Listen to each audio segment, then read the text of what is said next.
world is in a chokehold over chips. The US and China are locked in a titanic struggle for dominance. Taiwan has long been the undisputed chip king, but cracks are showing. Amidst this global frenzy, a Southeast Asian nation is quietly emerging as the next semiconductor superpower. With a staggering 13% share of the global chip packaging market, this underdog is trying to rewrite the rules of the game. Its semiconductor chips export grew by over 25% during 2023, and in 2022, it contributed 20% of US semiconductor import. Global tech giants like Intel, Infineon, Newways, Global Foundries, and many other are pouring billions here. Intel in 2021 announced to invest $7 billion. Infineon, Germany's largest semiconductor manufacturer, is making an investment of $5 billion. Texas Instruments aims to invest more than $3 billion. But why are all global chip giants are rushing to this erstwhile Silicon Valley of East again? Who is this surprise contender? And how is it challenging the status quo? To know more, stay with the Atlas Shift. The story of the surprising rise of this to-be new tech giant began with the start of the chip war between US and China in 2020. The initial salvo in this escalating conflict was fired in 2020 when the US Commerce Department barred global companies reliant on American technology from supplying semiconductors to Huawei. On the pretext that Huawei's equipment could be used for espionage by Chinese government, the rivalry between the two leading global economic and technological powers didn't stop here. In 2022, Biden administration passed CHIPS and Science Act, which made it difficult for the Chinese tech companies to access critical semiconductor chips. The US then also convinced its allies in Asia like Japan and in Europe like Netherlands to curb exports of chips and chip-making instruments to China. Beijing took a retaliatory step and banned chip imports from Micron and imposed trade sanctions on Raytheon Technologies and Lockheed Martin. China issued guidelines to exclude Intel and AMD chips from its government tech. Further, it also started regulating the export of germanium and gallium, the two most important rare earth metals needed to make chips. These measures escalated the tech war between the two nations, with broader implications for global supply chains and technological advancement. Being worried of this banning game and to have a shelter from the burgeoning geopolitical rivalry between US and China, the global chip makers started looking for alternatives to mitigate supply chain risks. Thus, China plus one, Taiwan plus one, US plus one, and Europe plus one policies started gaining traction among them. This involves establishing or expanding manufacturing and assembly operations in alternative locations such as Taiwan, South Korea, Vietnam, and India. As the crisis accelerated a global scramble for chip independence, governments worldwide realized the strategic importance of semiconductors and began pouring billions into domestic chip production. Amidst this frenzy, Malaysia emerged as a dark horse. No country has benefited more from the US-China chip war than Malaysia. With a strong foundation in electronics manufacturing and government support, it is aiming to rapidly transform itself into a global chip production hub. Leveraging its strategic location, skilled workforce, and tax incentives, it is attracting massive investments from tech giants desperate to diversify their supply chains. Semiconductor chips are not something new to Malaysia. Over half a century ago, in 1972, lured by its strategic location, establishment of free trade zones in Penang and Kulim, and tax incentives, companies like Intel, AMD, Hewlett-Packard, now Keysight Technologies, Hitachi, now Renesas, Bosch, Kalrion, Litronix, and National Semiconductor entered Penang, an island barely 1,000 square kilometer in area. This cohort of first 8 MNCs who invested in Penang were nicknamed as the 8 Samurai. Penang kept on developing as a regional hub for semiconductor development, and by 1990, the number of international and local enterprises went to 500 based in its industrial park, creating 120,000 jobs. Malaysia's early entry into the semiconductor industry positioned it as a significant player, particularly in assembly, testing, and packaging. However, over the years, it could not maintain its status. The increased global competition from countries like Taiwan, South Korea, and China was primary reasons was there. Taiwan, for example, emerged as a leader with its innovative foundry model, exemplified by companies like TSMC.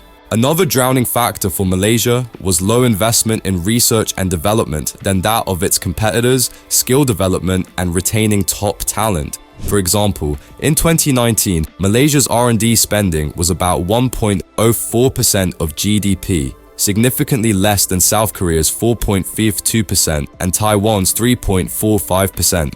This underinvestment meant Malaysia remained focused on ATP, missing opportunities in more technologically advanced areas like chip design and wafer fabrication. Also, Malaysia's semiconductor sector remained heavily reliant on foreign multinational corporations, instead of indigenous industry like Taiwan. Although the MNCs brought in technology and investment, they also made the industry vulnerable to changes in global corporate strategies. All this hindered its ability to move up the value chain. Now, as the tensions over chips are growing between Washington, its allies, and China, Malaysia is looking to take maximum advantage of the situation. Building on its extensive history and expertise in semiconductor manufacturing, the Malaysian government has rolled out a range of incentives for companies interested in investing. Firms that are awarded pioneer status benefit from a tax exemption on 70% of their statutory income for a 5-year period. Alternatively, companies can opt for the investment tax allowance, which provides a tax deduction of 60% on capital expenditure within the first 5 years of the grant, and this can offset up to 70% of their statutory income.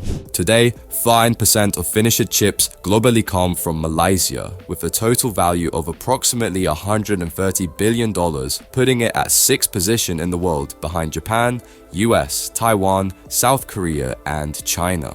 From 2021 to 2023, the country's electrical and electronics products industry, which includes semiconductors, drew investments worth $56 billion, far exceeding the $46 billion figure from 2000 to 2020. Malaysia wants to have $106 billion of investment by 2030 and will be offering $5.3 billion in fiscal support. Malaysia's toughest regional competitor in the semiconductor industry is Taiwan. However, concerns about the long-term sustainability of Taiwan's dominance, given increasing geopolitical and security volatilities, have led to a growing interest in Malaysia as an alternative. Malaysia's neutral and non-aligned policy offers a more secure environment for business operations, attracting substantial investments. For instance, Intel is constructing an advanced 3D chip packaging facility, its first overseas facility for this technology. NVIDIA, a leader in chips for artificial intelligence, is collaborating with local companies to develop a $4.3 billion AI cloud and supercomputer center. Additionally, companies like Ericsson, Bosch, Microsoft, and Lam Research are expanding their presence in Malaysia. Bosch recently opened one of Asia's most advanced testing facilities, and Microsoft has committed $2.2 billion to invest in artificial intelligence and cloud computing infrastructure in Malaysia. The largest influx, however, is of Chinese firms. Currently, 55 mainland Chinese companies operate in Penang's semiconductor sector, up from just 16 before the US crackdown. Although US restrictions do not currently cover advanced chip packaging services, Chinese companies are concerned about potential future sanctions. As a precaution, some are partnering with Malaysian firms to assemble portions of their high-end chips. For example, former Huawei unit X Fusion is collaborating with local operator NationGate to manufacture graphics processing unit servers in Penang.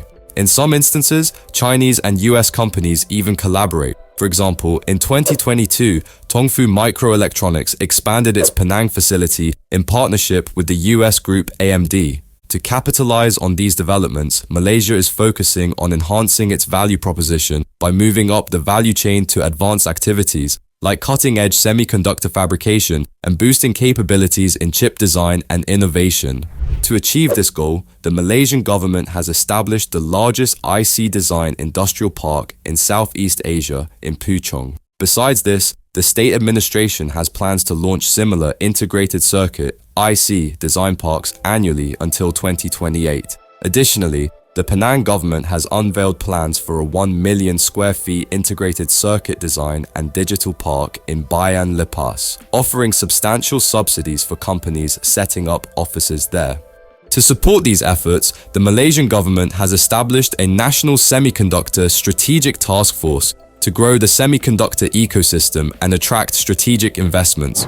While Malaysia's shift into IC design is promising, its success will depend on its ability to attract and retain talent and startups with high potential, highly skilled manpower, and avoidance of brain drain. The problem is, many of Malaysia's engineering graduates choose to work in Singapore, where they can expect to make up to 11,140 ringgit per month as an entry-level engineer. Because in Malaysia, starting salaries for engineers are relatively low compared to other professional sectors. The median monthly wage in the manufacturing sector was 2,105 ringgit, below the national median of 2,424 ringgit. An unintended consequence of low wages in the electrical and electronics sector is that students are discouraged from pursuing full-time tertiary education or employment in STEM fields. It needs 50,000 engineers, yet only 5,000 engineering students graduate each year. The engineer-to-population ratio stood at 170 in late 2022, below the aspirational target of 1:100. To overcome this talent shortage, Malaysia has announced to train 60,000 high-skilled local semiconductor engineers.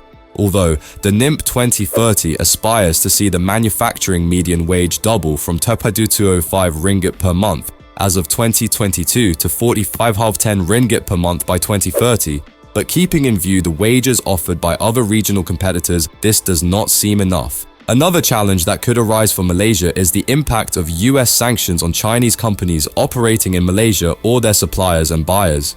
While Malaysia claims neutrality, the United States sees no neutrality in supplying semiconductors and other high-tech, dual-use equipment to its rival nations. Since Russia invaded Ukraine in February 2022, the Biden administration has imposed sanctions on firms in Malaysia, Indonesia, and Vietnam that supply products to Russian or Iranian companies.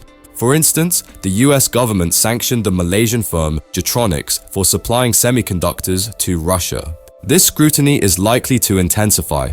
In response, Chinese executives have been meeting with top government officials in Malaysia to seek assurances that they can avoid US tariffs if they relocate manufacturing to the Southeast Asian country. Although Malaysia is attempting to avoid what it views as the extension of US law, only time will tell how successful it will be in maintaining its neutral stance.